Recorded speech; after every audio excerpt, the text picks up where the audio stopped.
ಆಡಳಿತ ವಿಪಕ್ಷಗಳ ನಡುವೆ ಇದೀಗ ಡೆತ್ ಪಾಲಿಟಿಕ್ಸ್ ಶುರುವಾಗಿದೆ. ಕೈ ಸರ್ಕಾರದ ವಿರುದ್ಧ ಮುಗಿಬಿದ್ದಿದೆ ದಳ ಹಾಗೂ ಕಮಲ ಪಡೆ. ನಿನ್ನೆ ನಡೆದಂತಹ ಘಟನೆಗೆ ಇದೀಗ ಆಡಳಿತ ಹಾಗೂ ವಿಪಕ್ಷಗಳ ನಡುವೆ ಡೆತ್ ಪಾಲಿಟಿಕ್ಸ್ ನಡೀತಾ ಇರುವಂತದ್ದು. ಕೈ ಸರ್ಕಾರದ ವಿರುದ್ಧ ದಳ ಹಾಗೂ ಕಮಲ ಪಡೆ ಮುಗಿಬಿದ್ದಿದೆ. ಇದೀಗ ಸಿದ್ದರಾಮಯ್ಯ ಸರ್ಕಾರದ ಮೇಲೆ ಸಾವಿನ ಹೊಣೆಯನ್ನ ಹೊರ್ತಾ ಇದ್ದಾರೆ. ಸರ್ಕಾರಿ ಪ್ರಾಯೋಜಿತ ಕೊಲೆ ಎಂದು ದಳ ಹಾಗೂ ಕಮಲ ಪಡೆ ಹೇಳ್ತಾ ಇದೆ. ಡೆತ್ ಪಾಲಿಟಿಕ್ಸ್ ನಡೀತಾ ಇರುವಂತದ್ದು ಇದೀಗ ಆಡಳಿತ ಹಾಗೂ ವಿಪಕ್ಷಗಳ ನಡುವೆ. ಸಿದ್ದರಾಮಯ್ಯ ಸರ್ಕಾರದ ವಿರುದ್ಧ ಎಚ್ಡಿಕೆ ವಾಗ್ದಾಳಿಯನ್ನ ನಡೆಸಿದ್ದಾರೆ. ಈ ಮಹಾ ದುರಂತಕ್ಕೆ ಸರ್ಕಾರವೇ ನೇರವಾಗಿ ಹೊಣೆಯಾಗಿದೆ ಎಂದು ಎಚ್ಡಿಕೆ ಅವರು ವಾಗ್ದಾಳಿಯನ್ನ ನಡೆಸ್ತಾ ಇರುವಂತದ್ದು.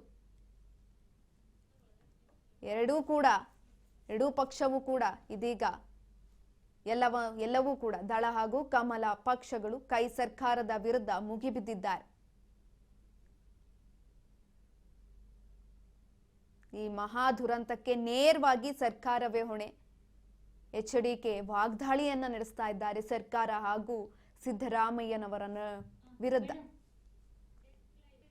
ಈ ಬಗ್ಗೆ ಹೆಚ್ಚಿನ ಮಾಹಿತಿಯನ್ನ ಕೊಡ್ತಾ ಹೋಗ್ತಾರೆ ನಮ್ಮ ಪ್ರತಿನಿಧಿ ಬಸವರಾಜ್. ಆಡಳಿತ ವಿಪಕ್ಷಗಳ ನಡುವೆ ಇದೀಗ ಡೆತ್ ಪಾಲಿಟಿಕ್ಸ್ ನಡೀತಾ ಇದೆ. ಹೇಗಿದೆ ಇವಾಗಿನ ಪರಿಸ್ಥಿತಿ ಎರಡು ಪಾಲಿಟಿಕ್ಗಳ ಮಧ್ಯದಲ್ಲಿ? ಸುಕನ್ಯಾ, ಈಗಾಗಲೇ ಚಿನ್ನಸ್ವಾಮಿ ಸ್ಟೇಡಿಯಂನ ಗೇಟ್ ಬಳಿ ಆಗಿರ್ತಕ್ಕಂಥ ದುರ್ಘಟನೆ ಏನಿದೆ, ಈ ಘಟನೆ ವಿಚಾರಕ್ಕೆ ಸಂಬಂಧಪಟ್ಟಂತೆ ರಾಜ್ಯ ರಾಜಕೀಯದಲ್ಲಿ ಸಾಕಷ್ಟು ವಿರೋಧಗಳು ಕೂಡ ವ್ಯಕ್ತವಾಗ್ತಾ ಇದ್ದಾವೆ. BJP ಆಗಿರ್ಬೋದು, JDS ಆಗಿರ್ಬೋದು, ಎರಡೂ ಪಕ್ಷದ ನಾಯಕರು ಕೂಡ ರಾಜ್ಯ ಸರ್ಕಾರದ ವಿರುದ್ಧವಾಗಿ ಆಕ್ರೋಶವನ್ನು ಕೂಡ ವ್ಯಕ್ತಪಡಿಸ್ತಾ ಇದ್ದಾರೆ. ನಿನ್ನೆ ಏಕಾಏಕಿಯಾಗಿ ಕಾರ್ಯಕ್ರಮವನ್ನು ರೂಪಿಸಿದ್ದಕ್ಕಾಗಿ ಒಂದು ಕಡೆ ಈ ಒಂದು ಸಾವು ನೋವುಗಳಾಗಲಿಕ್ಕೆ ಕಾರಣ ಅನ್ನುವಂಥದ್ದನ್ನು ವಿಪಕ್ಷಗಳು ಕೂಡ ಸಾಕಷ್ಟು ಆಕ್ರೋಶವನ್ನು ಕೂಡ ಹೊರ ಹಾಕ್ತಾ ಇದ್ದಾವೆ. ಏನು ನಿನ್ನೆ ಚಿನ್ನಸ್ವಾಮಿ ಸ್ಟೇಡಿಯಂನ ಒಂದು ಗೇಟ್ ಬಳಿ ಆಗಿರ್ತಕ್ಕಂಥ 11 ಜನರ ಸಾವು, 44 ಜನರ ಒಂದು ಈಗಾಗಲೇ ಆಸ್ಪತ್ರೆಗೆ ದಾಖಲು, ಇವೆಲ್ಲವನ್ನು ಕೂಡ ನೋಡ್ತಾ ಹೋದ್ರೆ ಎಲ್ಲೋ ಒಂದು ಕಡೆ ರಾಜ್ಯ ಸರ್ಕಾರ ತನ್ನ ಒಂದು ಇಮೇಜನ್ನು ಹೆಚ್ಚಿಸಿಕೊಡ್ಲಿಕ್ಕೆ ಅಥವಾ ತನ್ನ ಒಂದು ವರ್ಚಸ್ಸು ತಮ್ಮ ಒಂದು ಕುಟುಂಬದವರನ್ನ ಕರೆಸಿಕೊಂಡು ಒಂದು ಸೆಲ್ಫಿ ತೆಗೆಯುವ ಮುಖಾಂತರ ಒಂದು ಈ ಕಾರ್ಯಕ್ರಮವನ್ನು ಸೀಮಿತ ಮಾಡಿದ್ರ, ಎಷ್ಟೋ ಜೀವಗಳ ಬಲಿಯನ್ನು ಕೊಡ್ಲಿಕ್ಕೆ ಈ ಸರ್ಕಾರವೇ ನೇರ ಹೊಣೆ ಅನ್ನುವಂಥದ್ದನ್ನ BJPಯ ರಾಜ್ಯಾಧ್ಯಕ್ಷರಾಗಿರ್ತಕ್ಕಂಥ ವಿಜೇಂದ್ರ ಆಗಿರ್ಬೋದು, ಮತ್ತೆ JDS ಪಕ್ಷದ ಯುವ ಘಟಕದ ಅಧ್ಯಕ್ಷರಾಗಿರ್ತಕ್ಕಂಥ ನಿಖಿಲ್ ಕುಮಾರಸ್ವಾಮಿ ಆಗಿರ್ಬೋದು, ವಿರೋಧ ಪಕ್ಷದ ನಾಯಕರಾಗಿರ್ತಕ್ಕಂಥ R ಅಶೋಕ್ ಆಗಿರ್ಬೋದು, ಪರಿಷತ್ನ ಸದಸ್ಯರಾಗಿರ್ತಕ್ಕಂಥ CT ರವಿ ಆಗಿರ್ಬೋದು, ಹಲವಾರು ಎರಡು ಮೈತ್ರಿಗಳ ಪಕ್ಷದ ನಾಯಕರು ರಾಜ್ಯ ಸರ್ಕಾರದ ವಿರುದ್ಧ ಆಕ್ರೋಶವನ್ನು ಕೂಡ ವ್ಯಕ್ತಪಡಿಸ್ತಾ ಇದ್ದಾರೆ. ಏನು ಈಗ ಸಾವು ಆಗಿರ್ತಕ್ಕಂಥ ಘಟನೆಗೆ ನೇರ ಹೊಣೆ ಅದು ರಾಜ್ಯ ಸರ್ಕಾರ, CM Siddaramaiah, DCM DK Shivakumar ಮತ್ತೆ ಗೃಹ ಮಂತ್ರಿಗಳಾಗಿರ್ತಕ್ಕಂಥ ಡಾಕ್ಟರ್ G ಪರಮೇಶ್ವರ್, ಇವರೇ ಸರ್ಕಾರವೇ ನೇರ ಹೊಣೆ ಅನ್ನುವಂಥದ್ದನ್ನು ಕೂಡ ಗಂಭೀರವಾಗಿ ಆರೋಪವನ್ನ ಮಾಡ್ತಾ ಇದ್ದಾರೆ. ಯಾಕಂತಂದ್ರೆ ನಿನ್ನೆ ಒಂದ್ ಕಡೆ RCBಯ ಒಂದು ತಂಡಕ್ಕೆ ಒಂದು ಅಭಿನಂದನಾ ಸಮಾರಂಭವನ್ನ ಹಮ್ಮಿಕೊಂಡಿದ್ರು. ಅದರ ಪೂರ್ವ ನಿಯೋಜಿತವಾಗಿರ್ತಕ್ಕಂಥ ಕಾರ್ಯಕ್ರಮ ಆಗಿರಲಿಲ್ಲ. ಪೊಲೀಸ್ ಅಧಿಕಾರಿಗಳು ಈಗ ಬೇಡ, ಇಲ್ಲಿ ವಿಧಾನಸೌಧ ಮುಂದೆ ಬೇಡ ಅಥವಾ ಇವತ್ತು ಬೇಡ ಅನ್ನುವಂಥದ್ದು ಯಾವುದೇ ರೀತಿ ತಯಾರಿ ಮಾಡ್ಕೊಂಡಿಲ್ಲ. ಹಾಗಾಗಿ ಮುಂದೆ ಮಾಡೋಣ ಅನ್ನುವಂಥ ಸಲಹೆಯನ್ನು ಕೊಟ್ಟರು ಸಹಿತ ಸರ್ಕಾರದಲ್ಲಿರ್ತಕ್ಕಂಥ ನಾಯಕರು ಒಂದು ಪೊಲೀಸ್ ಅಧಿಕಾರಿಗಳ ಸಲಹೆಯನ್ನು ಕೂಡ ಕೇಳಿಲ್ಲ. ಏಕಾಏಕಿಯಾಗಿ ಮಾಡಿರ್ತಕ್ಕಂಥದ್ದು ಒಂದು ರೀತಿಯಲ್ಲಿ ಉದ್ದಟತನವನ್ನ ರಾಜ್ಯ ಸರ್ಕಾರದ ನಾಯಕರು ಮಾಡಿದ್ದಾರೆ ಅನ್ನುವಂಥದ್ದನ್ನು ಕೂಡ ಗಂಭೀರವಾಗಿ ಆರೋಪವನ್ನ ಈಗ ಎರಡೂ ಪಕ್ಷದ ನಾಯಕರು ಕೂಡ ಮಾಡ್ತಾ ಇದ್ದಾರೆ. ಒಂದ್ ಕಡೆ ಈಗಾಗಲೇ ಬಿಜೆಪಿಯ ನಾಯಕರು ಕೂಡ ಸುದ್ದಿಗೋಷ್ಠಿಯ ನಡೆಸುವ ಮುಖಾಂತರ ಇವತ್ತು ರಾಜ್ಯ ಸರ್ಕಾರಕ್ಕೆ ಚಾಟಿಯನ್ನ ಬೀಸಲಿದ್ದಾರೆ. ಮತ್ತೆ JDS ಪಕ್ಷದ ನಾಯಕರಾಗಿರ್ತಕ್ಕಂಥ ನಿಖಿಲ್ ಕುಮಾರಸ್ವಾಮಿ ಅವರು ಕೂಡ ಇವತ್ತು JDS ಭವನದಲ್ಲಿ ಕೂಡ ಸುದ್ದಿಗೋಷ್ಠಿ ನಡೆಸುವ ಮುಖಾಂತರ ಈ ಒಂದು ಘಟನೆಗೆ ರಾಜ್ಯ ಸರ್ಕಾರವೇ ವೈಫಲ್ಯವೇ ಕಾರಣ ಅನ್ನುವಂಥದ್ದು, ಗೃಹ ಮಂತ್ರಿಗಳು ಕೂಡಲೇ ರಾಜೀನಾಮೆ ಕೊಡಬೇಕು ಅವರ ಗೃಹ ಸಚಿವ ಸ್ಥಾನಕ್ಕೆ ಅನ್ನುವಂಥದ್ದನ್ನು ಕೂಡ ಆಗ್ರಹ ಮಾಡಲಿದ್ದಾರೆ. ಮತ್ತೆ ಇದರ ಹೊಣೆಯನ್ನ CM ಸಿದ್ದರಾಮಯ್ಯ, DK ಶಿವಕುಮಾರ್ ಅವರು ಕೂಡ ಹೊತ್ಕೊಳ್ಬೇಕು. ಏನು ಈಗ ಸತ್ತಂತಾಗ ಏನು ಸಾವನ್ನಪ್ಪಿರ್ತಕ್ಕಂಥ ಕುಟುಂಬಗಳಿಗೆ ರಾಜ್ಯ ಸರ್ಕಾರ ಕೇವಲ 10 ಲಕ್ಷ ರೂಪಾಯಿಗಳನ್ನ ಒಂದು ಘೋಷಣೆ ಮಾಡಿರ್ತಕ್ಕಂಥ ಸರಿಯಲ್ಲ, ಇನ್ನೂ ಕೂಡ ಹೆಚ್ಚಿಗೆ ಅವರಿಗೆ ಪರಿಹಾರವನ್ನ ಘೋಷಣೆ ಮಾಡಬೇಕು ಅನ್ನುವಂಥ ಆಗ್ರಹವನ್ನು ಕೂಡ ಮಾಡಲಿದ್ದಾರೆ. ಹಾಗಾಗಿ ಒಂದ್ ಕಡೆ ಇಲ್ಲಿ ಕೂಡ ಕಾಂಗ್ರೆಸ್ ಪಕ್ಷದಲ್ಲೂ ಕೂಡ ಕೆಲವಷ್ಟು ಅಸಮಾಧಾನ ಕೂಡ ಹೊಗೆ ಆಡ್ತಾ ಇದೆ. ಇದು ರಾಜ್ಯ ಸರ್ಕಾರಕ್ಕೆ ಕೆಟ್ಟ ಹೆಸರು ಬಂದಂತೆ ಇದು ಆಗಿರ್ತಕ್ಕಂಥ ಘಟನೆ. ಹಾಗಾಗಿ ಇದನ್ನ ಮುಂಜಾಗ್ರತವಾಗಿ ಇದನ್ನೆಲ್ಲ ಕ್ರಮ ತೆಗೆದುಕೊಂಡೇ ಕಾರ್ಯಕ್ರಮ ರೂಪಿಸಬಹುದಾಗಿತ್ತು. ಯಾಕೋ ಒಂದ್ ಕಡೆ ಏಕಾಏಕಿ ಮಾಡಿರ್ತಕ್ಕಂಥ ಸರಿಯಲ್ಲ ಅನ್ನುವಂಥದ್ದು ಕೂಡ ಆಡಳಿತಾರೂಢವಾಗಿರ್ತಕ್ಕಂಥ ಕಾಂಗ್ರೆಸ್ ಪಕ್ಷದಲ್ಲೂ ಕೂಡ ವಿರೋಧ ಕೂಡ ವ್ಯಕ್ತವಾಗ್ತಾ ಇದೆ ಅನ್ನುವಂಥ ಮಾಹಿತಿ ಸಿಗ್ತಾ ಇದೆ. ಹಾಗಾಗಿ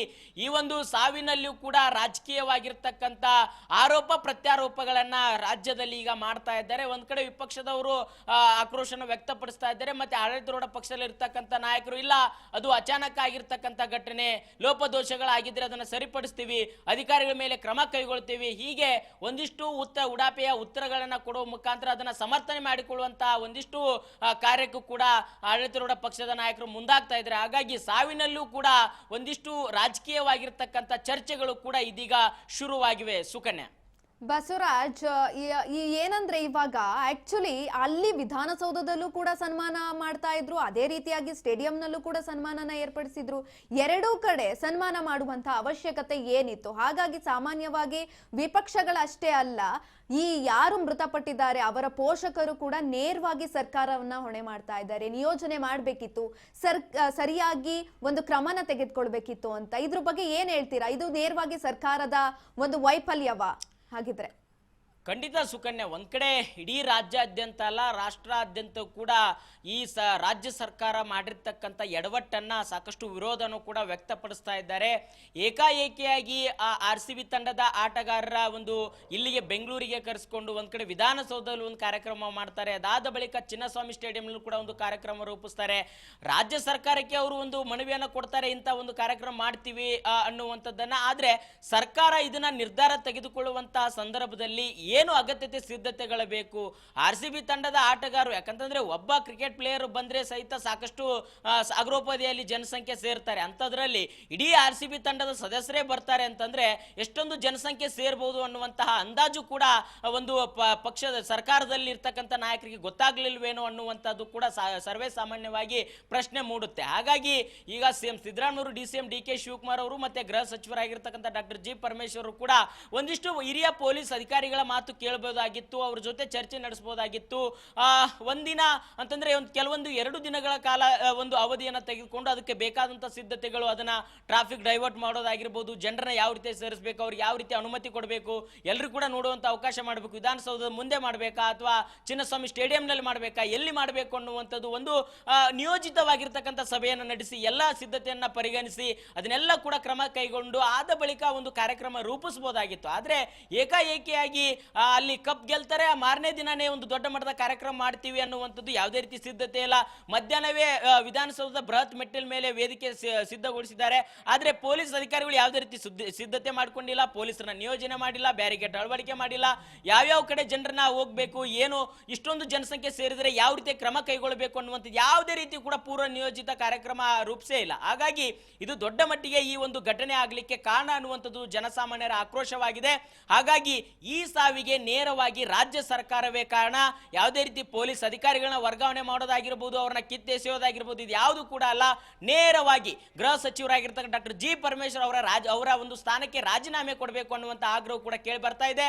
ಇನ್ನೊಂದು ಕಡೆ CM Siddaramaiah, DCM DK Shivakumar ಕೂಡ ಸರ್ಕಾರದ ಪ್ರಮುಖ ಅಂಗ, ಇಬ್ಬರು ನಾಯಕರು ಕೂಡ ಅವ್ರು ಯಾವ ರೀತಿಯಾಗಿ ಪರ್ಮಿಷನ್ ಕೊಟ್ಟರು, ಪೊಲೀಸ್ ಅಧಿಕಾರಿಗಳ ಮಾತು ಕೇಳಬಹುದಾಗಿತ್ತು, ಈ ರೀತಿಯ ಕ್ರೌಡ್ ಆಗುತ್ತೆ ಅದನ್ನು ಯಾವ ರೀತಿಯಾಗಿ ನಿಭಾಯಿಸಬೇಕು ಅನ್ನುವಂಥದ್ದು.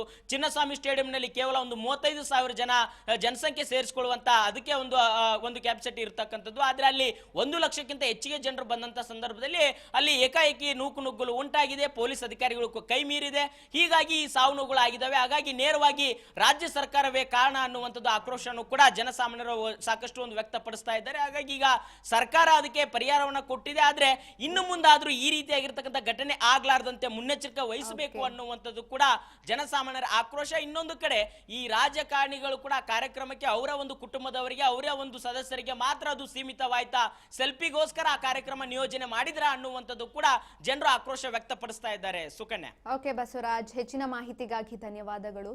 ನೀವು ನೋಡ್ತಾ ಇರಬಹುದು, ಅಂದ್ರೆ ಯಾವಾಗ್ಲೇ ಆಗ್ಲಿ ಇವಾಗ ಪೊಲೀಸ್ನವರು ಹೇಳಿದ್ರು ಬೇಡ ಇವಾಗ ಸದ್ಯಕ್ಕೆ ನಮಗೆ ನಿಯೋಜನೆ ಮಾಡ್ಲಿಕ್ಕೆ ಸಿಬ್ಬಂದಿಗಳು ಕಡಿಮೆ ಇದ್ದಾರೆ ಅಂತ, ಸ್ವಲ್ಪ ಕಾಲಾವಕಾಶವನ್ನ ತಗೊಳ್ಕೋಬಹುದಿತ್ತು.